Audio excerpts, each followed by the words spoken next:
میں سلوٹ پیش کرتی ہوں دھنیش سینیٹر صاحب یہاں پر بیٹھے ہیں, میں انہیں سلوٹ پیش کرتی ہوں. ایک غیر مسلم ہیں, ایک ہندو ہیں, اور وہ اسمبلی میں بیٹھ کے کیا کہتے ہیں, ہم مسلموں کو, ہم قرآن کے متوالوں کو, رسول اللہ صلی اللہ علیہ وآلہ وسلم کے امتیوں کو وہ کیا کہتے ہیں, منافقت نہ کرو, آپ کے قرآن میں یہ لکھا ہے, جھوٹ نہ بولو, آپ کے قرآن میں یہ لکھا ہے. شرم سے ہم سب کو ڈوب مرنا چاہیے. ہم کہتے ہیں کہ پاکستان اسلام کے نام پر بنا ہے, اور مجھے تو ایسا لگتا ہے قرآن میں شاید نعوذ باللہ یہ لکھا ہے, جھوٹ بول دو تو جنت مل جائے گی, آپ منافقت کر لو تو جنت مل جائے گی. اگر میں یہاں پر یہ بات کرتی ہوں جھوٹ اور منافقت نہ بولے جائیں تو کہتے ہیں جی فلاں عظیم شاہ کو سیاست نہیں آتی.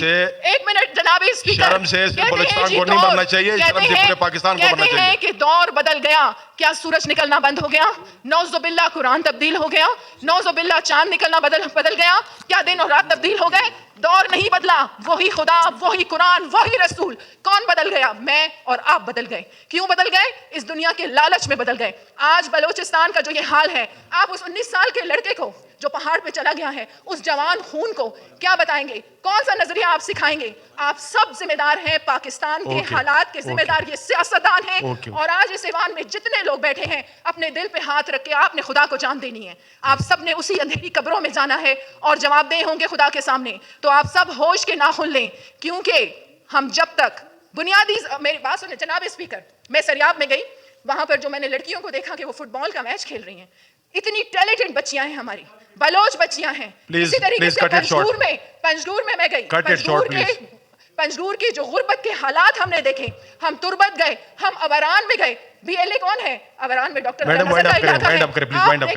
جناب اسپیکر, بلوچستان کے حالات غربت کی وجہ سے اس نہج پر پہنچے ہیں, بلوچستان کے حالات نا انصافی کی وجہ سے اس نہج پہ پہنچے ہیں. اور آج میں یہ بھی کہوں گی, اپنے تمام ججز کو بھی یہ کہوں گی, لا قانونیت کی وجہ سے بھی پاکستان اور بلوچستان کے حالات آج اس نہج پہ پہنچے ہیں. اگر آپ کے قلم کے فیصلے تبدیل ہو جاتے ہیں کسی ڈر سے, کسی خوف سے, تو چوڑیاں پہن کر اپنے گھروں میں بیٹھ جائیں. اور یہی وقت ہے جناب اسپیکر, اپنی آپ کو بھی, بلکہ میں یہ کہتی ہوں کہ آپ بھی اپنی ذمہ داری سمجھیں. آپ بھی بہت خدا اور رسول کی باتیں کرتے ہیں نا, آپ بھی بہت قرآن اور رسول کی باتیں کرتے ہیں, تو پھر آپ بھی اپنی ذمہ داری کو سمجھیں کہ آج یہ بلوچستان کے حالات جو ہیں وہ کس کی وجہ سے ہیں. یہ ہم سب سیاستدانوں کی وجہ سے ہیں.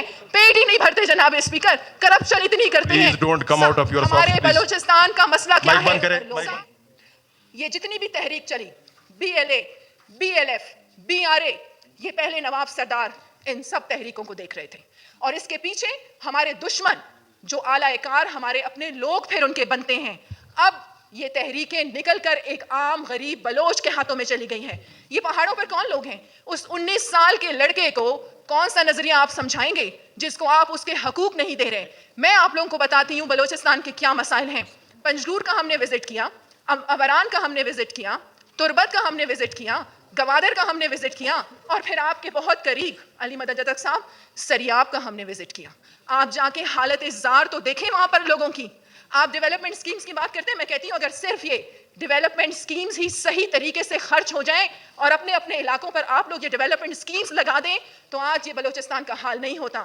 2 ایسے ایشو ہوتے ہیں دنیا بھر میں, جناب اسپیکر ہسٹری اٹھا کر آپ دیکھ لیں, 2 ایسے ایشو ہیں کہ جب آپ کی لڑائی ہوتی ہے ریسورسز, دوسرا جب آپ کے حقوق نہ ملیں. آپ کی بی ایل اے سٹارٹ ہوتی ہے چند لوگوں سے, آپ کی بی آر اے سٹارٹ ہوتی ہے چند لوگوں سے, آپ کی بلوچ یکجہتی کمیٹی سٹارٹ ہوتی ہے چند لوگوں سے, اور اب وہ ہزاروں کی تعداد میں ہیں. کیوں؟ اس سب کے ذمہ دار سیاستدان ہیں, اس سب کے ذمہ دار وہ لوگ ہیں جو آج اس اسمبلی میں بیٹھے ہیں. آپ سب کی ترقی ہو رہی ہے, ایک گاڑی سے 10 گاڑیاں بن رہی ہیں, ایک بنگلے سے 10 بنگلے بن رہے ہیں, آپ سب کے بچے باہر ملکوں میں پڑھ رہے ہیں. آپ کے علاقے اتنے غربت کا شکار کیوں ہیں؟ آج میں آپ سب سے یہ سوال کرتی ہوں. میری یہ باتیں بہت بری لگیں گی, میری یہ سچ بھری باتیں بہت چبھیں گی, لیکن نہیں جناب اسپیکر, آج آپ مجھے بالکل خاموش نہیں کروائیں گے. آج میں جب تک اپنی بات کمپلیٹ نہیں کروں گی میں خاموش بھی نہیں ہوں گی, اور میں بیٹھوں گی بھی نہیں, اور میں واک آؤٹ بھی نہیں کروں گی. جناب اسپیکر محترمہ میری گزارش سنیں. آج میں, کیونکہ آج یہ فرازین شاہ کی آواز نہیں ہے, آج یہ آواز ہے پاکستان کی, آج یہ آواز ہے بلوچستان کی, آج یہ آواز ہے ہر اس غریب کی جس کے حقوق مارے جا رہے ہیں. اور اس کے حقوق کون مار رہا ہے؟ مجھے آپ یہ بتائیں کہ پرائم منسٹر کون ہے؟ کوئی فورس کا بندہ ہے؟ پریزیڈنٹ کون ہے؟ کوئی فورس کا بندہ ہے؟ وزیر اعلیٰ کون ہے؟ کوئی فورس کا بندہ ہے؟ میری گزارش یہ تھی, آج جو پاکستان اور بلوچستان کے جو حالات ہیں, میڈم سنو صحیح, جناب اسپیکر اس پہ مائک بند کریں, میڈم کی مائک بند کریں. میں آپ سے کہہ رہا ہوں, گزارش کر رہا ہوں کہ آپ سنیں, افطاری کے لیے ہم نے جانا ہے, سب نے, اسیم صاحب نے اسپیچ کرنی ہے. میرے پاس 10 آپ اس پہ بات کریں نا, آپ نہیں, آپ جو نا ٹاپک سے ہٹ کے بات کر رہی ہیں. آپ بی اسپیسیفک میں نے آپ سے کہا تھا جی.